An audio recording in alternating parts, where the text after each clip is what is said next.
Dobrodošao Daniel u nulti podcast Centra za javne politike i ekonomske analize. Pokrenuti ovaj podcast evo upravo sada s ciljem nekakvog detaljnijeg razgovora, dubljeg razgovora i analiziranja tema koje nas okružuju. Evo, za početak reci nam nešto o sebi, pa ću onda ja, nakon što ti odradiš svoj dio. Hvala Igor, evo iznimno sam ponosan nakon ovih 15 godina našega rada što možemo pokrenuti podcast kao jedan, ja se nadam, suvremeni oblik komunikacije o bitnim temama. Imat ćemo zanimljive goste i domaće i međunarodne. To su prije svega naši partneri s kojima smo surađivali i šira javnost će dobiti zaista jedan kvalitetan i sadržaj i poruke koje će obogatiti nas sve ovdje. Jedan si od osnivača centra. Reci nam o tome kako je CEA nastala. Već je 15 godina djeluje u javnom prostoru, kako na domaćoj sceni, tako i na međunarodnoj sceni. I reci nam zašto je CEA osnovana, kako i s kojim ciljem. Sama inicijacija za osnivanje CEA je bila u Litvi, pored grada Vilniusa, bio je jedan think tank kamp i seminar, inicijativa za osnivanje think tankova diljem srednje i istočne Europe. Radi se naravno o američkoj inicijativi u okviru zaklade Atlas. Hrvatskoj tada prije 15 godina su jako falile ideje individualne slobode, slobodnog tržišta, moralne odgovornosti nas ljudi da radimo za poboljšanje društva oko sebe i to na jedan kvalitetan način i smatrali smo da CEA ima jednu vrlo veliku, a kasnije smo vidjeli i duboku misiju stvaranja bolje Hrvatske i naše pozicije u Europi i u okviru onoga što kažemo transatlantski savez. Mi duboko držimo do toga. Da, reci nam ovako na nekakvom ideološkom spektru gdje bi svrstao CEA, koje su njezine vrijednosti, koja je njezina misija i vizija? Svakako daleko od bilo kakvih ideoloških krajnosti i ekstrema.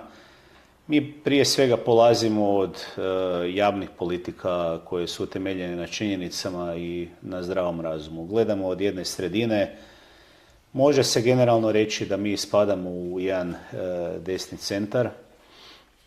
Ono što je za nas jako bitno je da štitimo vrijednosti slobode gledane iz jedne više klasične perspektive i onda u našem suvremenom društvu koje često ima i dosta utjecaja socijalizma, kako onog iz bivšeg doba, tako i ovog suvremenog zapadnoga. Mi nastojimo pružiti jednu bolju opciju, objasniti određene koncepte, razlike među sustavima vrijednosti i razmišljanja kako bismo onda ovoj zemlji i ponudili odgovarajući put i rješenja za konkretne javne politike, a i za promjenu sustava vrijednosti. Sve te reforme koje mi zagovaramo, to nisu tek neki institucionalni procesi, već zahtijevaju i dubinske društvene promjene, a u konačnici onda shvatimo da moramo polaziti prvo mijenjajući sebe. To je najveći rizik. Slažem se. Reci nam, kroz 15 godina centra, koji su nekako najznačajniji projekti, koji su trenutno nekakve aktivnosti kojima se centar bavi ili se nastoji baviti u što širem obliku? Imamo 3 glavna projekta. Prvi je Hrvatska 2030. Donedavno je to bio Hrvatska 2025. Konkretne reforme koje Hrvatska tek treba započeti ili intenzivnije provoditi kako bi povećala razine ekonomske slobode i uopće kompetitivnosti i mogućnosti svojeg bržeg razvoja i to na onim zdravim i produktivnim osnovama. Zatim imamo projekt Detektor gdje gledamo utjecaje, narative i dezinformacije iz raznih zemalja koje predstavljaju i sigurnosni rizik za cijeli naš zapadni transatlantski svijet. Da li je to ruski utjecaj, kineski, iranski i još iz nekih drugih zemalja. Nažalost, takve ideologije imaju plodno tlo i kod nas. I moramo biti spremni reagirati kako bi naše društvo bilo svjesno i mnogo otpornije na ono što takvi utjecaji donose. I treće, povezano upravo i sa projektom Detektor, je Transatlantic Periscope. Dakle, mi smo suradnici američke zaklade Bertelsmann Foundation. To je zapravo njemačko-američka zaklada gdje pratimo hrvatsko-američke odnose i iz različitih perspektiva i u različitim područjima nastojimo poticati jednu zdravu transatlantsku suradnju između Hrvatske i SAD-a, a naravno pritom gledamo i na naše saveznike u Europi, kanadske partnere i mnoge druge zemlje koje nemaju tu privilegiju biti dio Europske unije i NATO saveza, a nama su vrijednosno bliske jer je isto tako brane naše vrijednosti i doprinose obrani sigurnosne arhitekture naše Europe. Mislimo tu prije svega na Ukrajinu, na Izrael i još određene zemlje. Reci, kada gledaš CEU kroz zadnjih 15 godina i prostor u koji je ona ispunjavala, u diskurzu koji se vodi, koja je jedinstvena nekakva osobina, karakteristika CEU, koju jedinstvenu ulogu ono ispunjava u hrvatskom društvu?